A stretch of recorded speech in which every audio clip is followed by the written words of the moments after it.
Hi guys! Welcome to my vlog. Kita nyo naman yung mag-ama ko. Enjoy na enjoy dito. Oh. Kasi nga, ang ganda ng weather dito sa Netherlands. Ang sikat ng araw. Tapos, ayan yung location namin dito. Kasi nga, nasa loob kami ng resort yung tinitira namin dito sa Netherlands. Kaya ayan, meron kaming time na magpunta sa lake. At meron din kaming time pumunta sa pool. Kasi yung pool naman is nasa other side. Kita nyo naman si Ryle, oh. Tuwang-tuwa siya sa tubig. Alam nyo ba guys, first time niyang gumawa ng ganyan or magkaroon ng activity ng ganyan kasi nga dati nung nasa Poland kami, baby pa siya na dinala namin siya sa lake doon sa Poland, pero ngayon siguro na-appreciate niya na kasi nga nakakapaglaro na siya. Kita mo yung daddy niya, todo habol sa kanya. Diyan niya nalalaman kung gaano nakalikot si Ryle. Sabi ko nga kay Josawa, huwag niyang bibitawan si Ryle kasi nga may part na malalim dyan, baka mamaya hindi niya ba makontrol at biglang tumakbo si Ryle, may time pa naman na madulas dyan. Tapos nakita nga ni Ryle yung mga bata. Alam niyo ba guys, si Ryle, pag may nakikita siyang bata, ang saya-saya niya, kaya yan, gustong-gusto niyang lapitan. Pero syempre, hindi naman namin siya pwedeng palapitin basta-basta, baka mamaya medyo sensitive yung magulang ng mga bata, alam niyo naman. Kasi minsan nararanasan ni Ryle yung ganun sa Poland eh. Pero sa totoo lang guys, alam nyo ba, napaka-approachable ng mga bata dito. Talaga nakikipaglaro kay Ryle ng walang alinlangan. Kasi alam nyo ba sa Poland, kapag nag-hi si Ryle sa mga bata, nginingitian niya, wala man lang response. Pero dito lahat, nilalaro talaga si Ryle. Kaya nga sabi ko kay Josawa, ang saya-saya ni Ryle dito kasi nakikipaglaro talaga sa kanya yung mga bata. Sa Poland talagang ilag na ilag yung mga bata. Doon madalang na madalang talaga yung makikipag-usap or makikipaglaro kay Ryle doon. At talagang pinagbigyan ko nga si Josawa na makipag-banding sa anak niya. Kita niyo naman, no? Alam kong masayang masaya si Josawa na ganyan yung mga nagiging activity nilang dalawang mag-ama. Pero syempre, ako todo picture lang, todo video lang sa kanila para collecting memories na rin. Para naman paglaki ni Ryle, makita niya kung gaano kaalaga yung daddy niya sa kanya. Sa totoo lang din, wala kaming dalang panligong damit kaya ganyan ang mga suot namin. Halos mga pangbahay lang din. Alam nyo ba kasi, nung i-check namin yung weather, nung pagpunta namin dito sa Netherlands, is parang malamig pa or same weather sa Poland na napakalamig pa. Pero hindi, nabudol kami. Alam nyo ba, parang summer na dito. Kaya nga sabi ni Josawa, pumunta kami na Action next day para naman makabili kami ng pampaligo ni Ryle or panligo naming damit ni Ryle kasi talagang wala kaming dala, as in halos pajama, talagang mga panlamig. Wala man lang kaming pandalang pang summer, kaya nga sabi ko sa kanya bumili na lang kami kahit mura. Natatawa nga ako kay Ryle kasi ayaw niyang umalis sa tubig kaya binuhat na siya ng daddy niya. Kita niyo si Ryle, hinahayaan namin maglakad kung saan pumupunta. Tawang-tawa talaga ako dyan.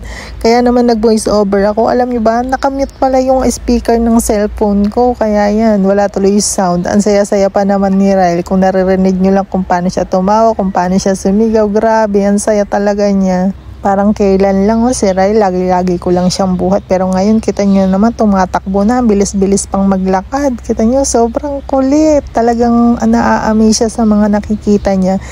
Todo tapak siya. Pinagyapak na nga siya ng daddy niya para masensor niya daw yung, yung kalsada at saka yung damo. Kita nyo naman, kung saan pupunta, tawa ko ng tawa talaga dyan, guys. Kita nyo, hindi nga namin alam kung gusto niya na bang umuwi o talagang gusto niya lang mag-stay dito. Kung saan pumupunta talaga.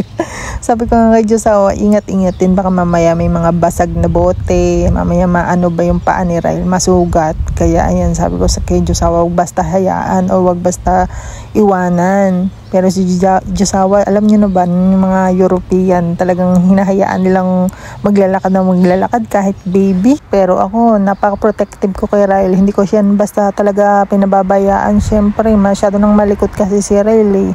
Kaya talagang nakaalalay ako palagi sa kanya. Pero si Josawa talagang hinahaya-hayaan niya lang maglalakad yung anak niya. Sobrang nagandahan talaga ako sa location namin dito kasi nga maraming pwedeng maging activity si Ryle. Tapos lagi pa siya may nakakalarong mga bata na mga dito nagtutour. So yung mga bata na yun is mga English speaking naman. Pero syempre hindi pa rin naman masyadong maintindihan ni Ryle yun. Although hindi naman maintindihan ni Ryle, nakikipaglaro pa rin naman sila. Tourist spot din kasi itong lugar namin. Kaya marami din talagang pumupunta dito, pamilya, may mga dalang bata. Tapos may time na may gathering na nakikisali kami ni Ryle, pati ako nakikisayaw-sayaw. May time nga na talagang niyayaya pa si Ryle para makipaglaro sa kanya. Kaya ayun, natutuwa din talaga kami pag nakikita namin ganun ng sitwasyon. Tawang-tawa talaga ako dyan kasi nai-enjoy talaga ni Ryle yung maglakad ng maglakad. O, kita nyo na, malaki-laki na hakbang, tapos tumatakbo pa. Tapos ayan, nakakita na naman siya na aso kasi dog lover to si Ryle eh. Pero sabi ko lagi ko, Jisawa, huwag masyadong palalapitin, baka mamaya kagatin ba, hindi natin alam, baka mamaya may rabies yung aso. Iniingatan din namin si Ryle sa mga ganyan. At yan nga guys, kita nyo naman, halos ayaw niya talagang umuwi. At talagang pabalik pa rin siya. Nakakatawa. Kita nyo naman, naghahabol sa aso. Diyos ko po Lord. Kita nyo. Kaya sabi ko, Diyosawa, habulin niya natin, hindi babalik yan. Kita nyo, inahabol yung aso. Kaya wala na rin magawa si Diyosawa. Kita nyo, todo habol siya sa anak niya. Pagod na pagod din si Diyosawa kapag ganyan ang senaryo nilang mag-ama. Kasi nga, si Ryle napakakulit. Nakakatuwa lang yung pagkatapos ng trabaho ni Diyosawa, talagang may oras pa siya para sa pamilya nyo. Alam nyo ba guys, pagod yan. Kita nyo naman yung energy niya sa anak niya. Hindi namin kakitaan na talagang pagod siya. Inawat ko na nga yung mag-ama kasi nga basa na yung damit ni Ryle, baka mamaya magkasakit ba. Kaya sabi ko umuwi na kami, bukas pa naman, bukas na lang ulit kami maglaro para naman makapagpahinga na rin siya. At ayan nga, biglang tinakbuhan ni Diyosawa at bigla namang humabol si Ryle. Tawang-tawa talaga ako yan. Kaya sabi ko, Diyosawa, buhatin yan ha, kasi nga hindi papayag na umuwi yan. Basang-basa na kasi si Ryle, kaya sabi ko kunin niya na nga. At dito na lang din kami sa likod ng bahay dumaan. Para shortcut, para mas mabilis kami makauwi kasi iikot pa kami sa pinaka main gate namin.